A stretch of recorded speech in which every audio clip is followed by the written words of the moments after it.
Hello YouTubers, Alaska Prepper here. Well, ladies and gentlemen, for being a country that has an open southern border, I guess the border is not open for eggs. Eggs are now so expensive that Americans are smuggling them in from Mexico, with border agents reporting a 300% jump in the number seized since prices soared. And listen to this, ladies and gentlemen, the U.S. Customs and Border Protection say that egg seizures have risen by 91% in El Paso, 301% in Laredo, 333% in Tucson, and 368% in San Diego compared to last year. The national average price for a dozen eggs hit $4.25 in December, up from $1.78 a year earlier, according to the latest government data. And now do you think, ladies and gentlemen, for those of you that maybe have been skeptical in the past, that we are not going to have a big problem going forward with food shortages? With food shortages, ladies and gentlemen. We have a shortage of eggs right now, and what's happening to the prices. So a lot of people see that the supermarkets are full. But one of the reasons why I believe that the supermarkets are full is because the prices are so high, and many have had to abandon what they normally purchase in order to purchase other things that are a lot less expensive and of less quality. But if you don't believe me that we are going to continue to have a food shortage, maybe you'll believe the experts. Before I continue, ladies and gentlemen, let me tell you of a great deal that Nutrient Survival has going on right now with any purchase from the Nutrient Survival store. And of course, for those of you that don't know, Nutrient Survival, in my opinion, and I believe it's fact, is the very best long-term freeze-dried food that there is in the market. The most nutrient-dense that you will find anywhere. Well, anyways, they have a free box of coffee with any purchase that you make in the store. And their coffee, in my opinion, is the very best spray-dried coffee that I've ever had. Every single morning, I start off with one of their coffees.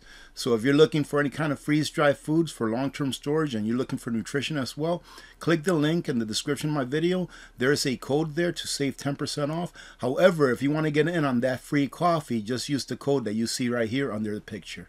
Food shortages are starting to become quite serious all over the planet.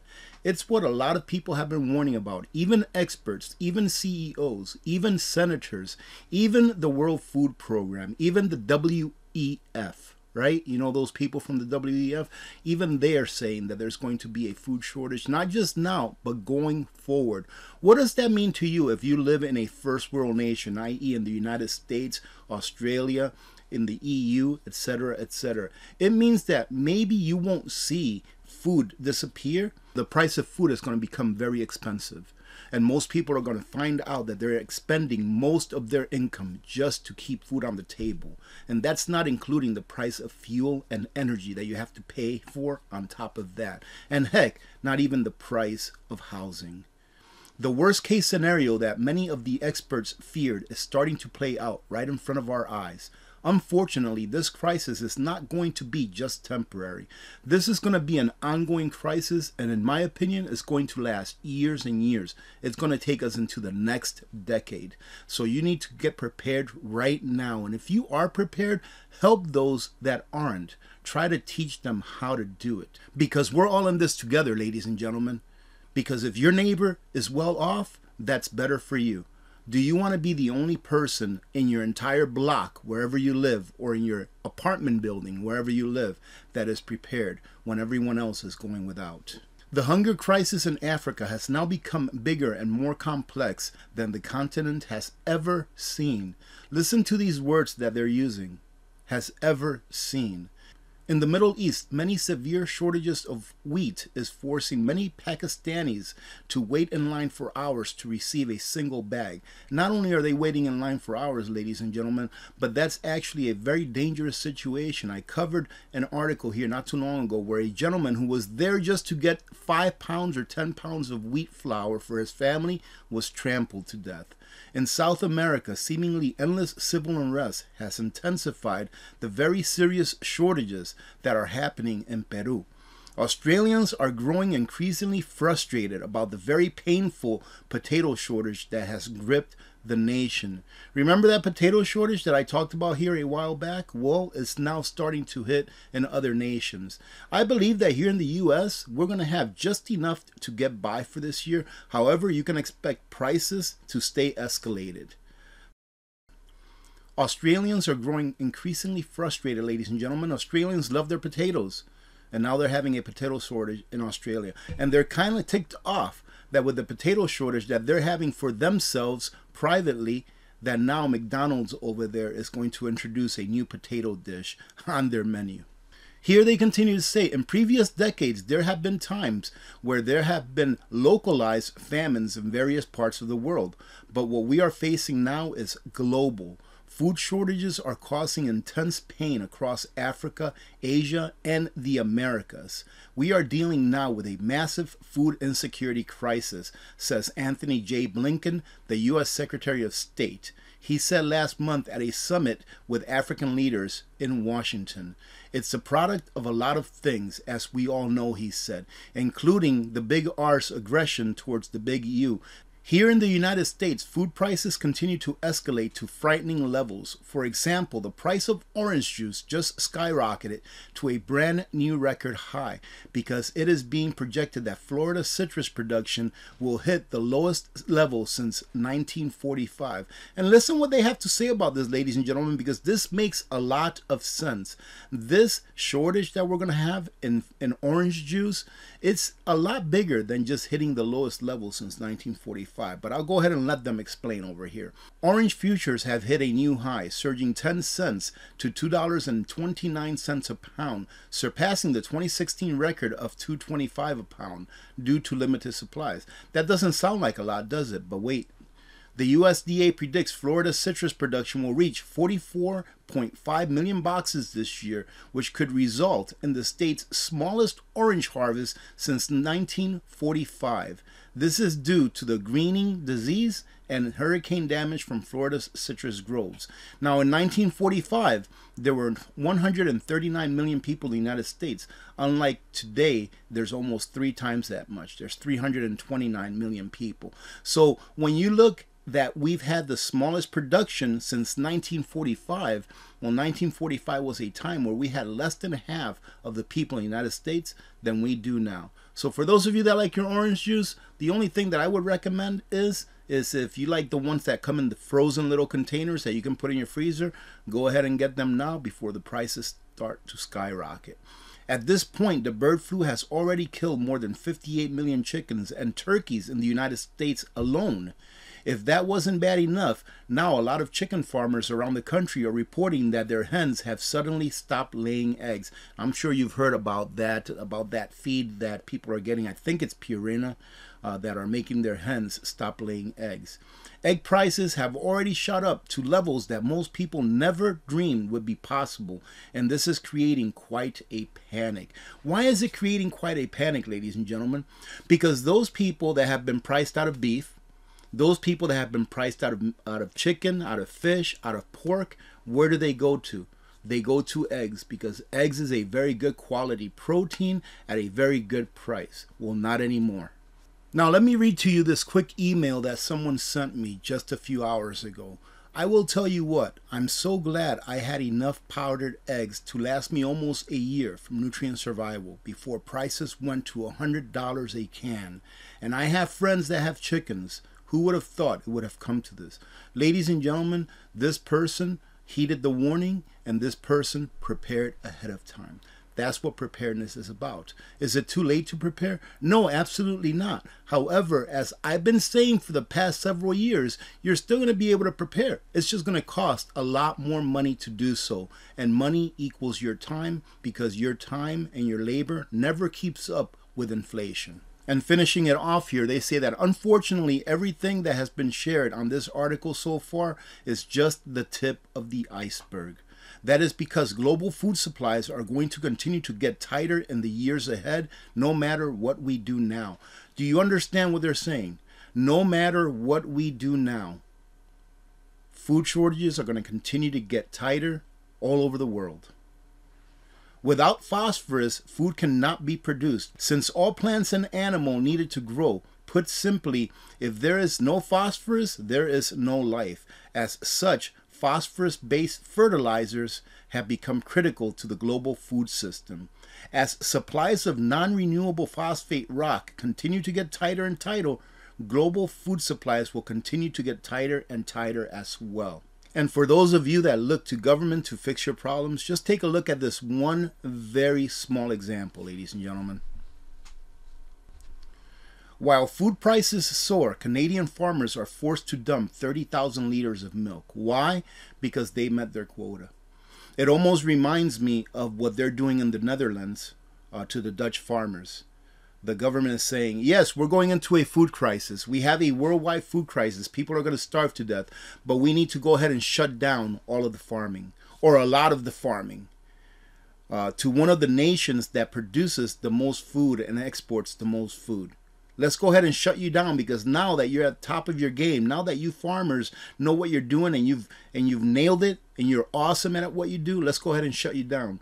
Same thing here. As food prices go up in Canada, they're telling their farmers, hey, you made too much milk, so we need to keep the milk prices, up there. There can't be any competition. So you made too much milk, so now at the end of the month, we're going to need you to dump 10,000 gallons of milk. It's ridiculous, ladies and gentlemen. This is not going to get any better anytime soon. Not only do we have the forces of nature against us, i.e. the weather, all right, but we also have the forces of the idiots that are running nations. So what do we do, ladies and gentlemen? Well, you can get prepared. If you are just starting out, slow and steady does win the race.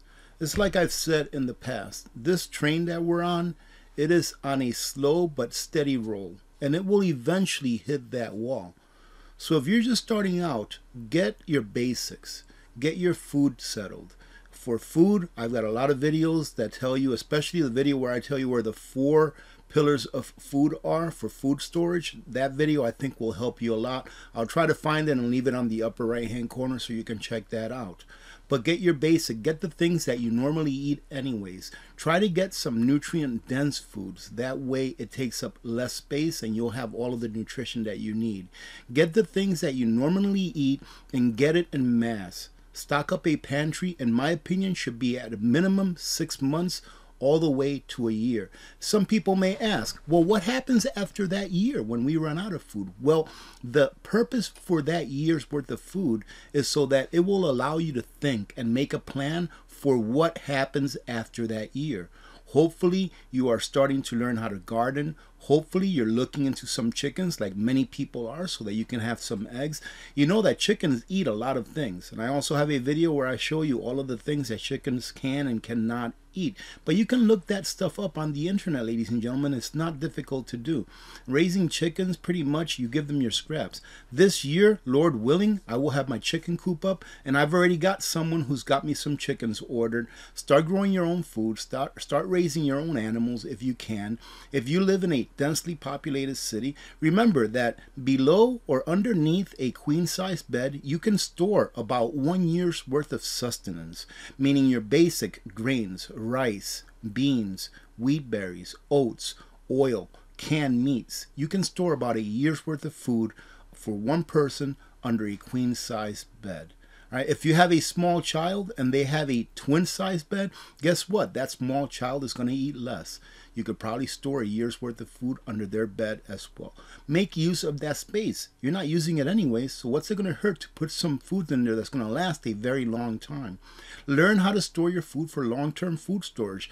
That way, if you just want to do a one and done, if you don't want to live the prepper lifestyle where you have a 1 year food supply in your pantry and you just want to do a one and done, meaning that you go make a big purchase of all of those essentials and you put them away in 5-gallon buckets or in Mylar bags or however you wish, right, that will last a very long time, you can at least go do that and you'll have that security. You'll have that insurance that if something does happen to the food supply, that you will be able to make it through that crisis. Because remember, ladies and gentlemen, all hope is not lost, all right? Crisis is a word because it is finite. There is a beginning and an end to a crisis. If we were always living in crisis from the beginning of humanity, then there wouldn't be a word for crisis. It would just be life. Right? But this is insurance. Please do your own research and convince yourself that you need to become prepared. And if you are already prepared, then help your neighbors. I'm not talking about buying them their preps. I'm talking about planting that seed. For example, in Texas, they just had a whole bunch of power outages here in the last week or so from that cold snap that they had. Maybe you can start a conversation with your neighbor. Man, I'm sure glad that I had that generator. I got it. I never really needed to use it, but I had it just in case, and I was able to keep my lights on. And that will stir up some thinking in your neighbors. Maybe talk to them about, yeah, I'm really glad that I also had that little camping stove that I was able to use to heat up some water and cook my food with. Start those conversations. Help your neighbors, because the better prepared that our neighbors are, the better that we will be off ourselves. The better prepared that our nation is, the better that our nation will be off. But you have to start at the local level. You have to start with your family, your friends, your church, your community. And hopefully that's where it stops. Because we should never be asking for help from the state or federal governments. If you want to be free, freedom is not easy. Freedom is making decisions that are going to impact you personally, and you'll be able to take care of your responsibilities, your duties to yourself, your family, your church, and your community. Ladies and gentlemen, this is not rocket science. It's just getting those things that you normally use. I encourage you to get prepared. I encourage you to stay prepared. I encourage you to teach your friends, teach your families. And most of all, ladies and gentlemen, the times that we're living in now, I encourage you to pray. I encourage you to find some wisdom from your Creator. All right, ladies and gentlemen? Other than that, let's go ahead and finish it off for today. Remember that if you are in the market for some freeze-dried foods, I have a link down below for Nutrient Survival, which is the very best freeze-dried food that there is, period. The most nutrition dense, and right now, anything you buy, you get a free box of coffee with it. And trust me, that coffee is awesome. Have a great day. Remember to be good to each other. When good people do good things happen. Remember to reach one, teach one, and repeat. If we all did this, the world would be a better place. And you know that it will be a better place. God bless America. Many blessings to all of you and your families. I'm Alaska Prepper. I am out.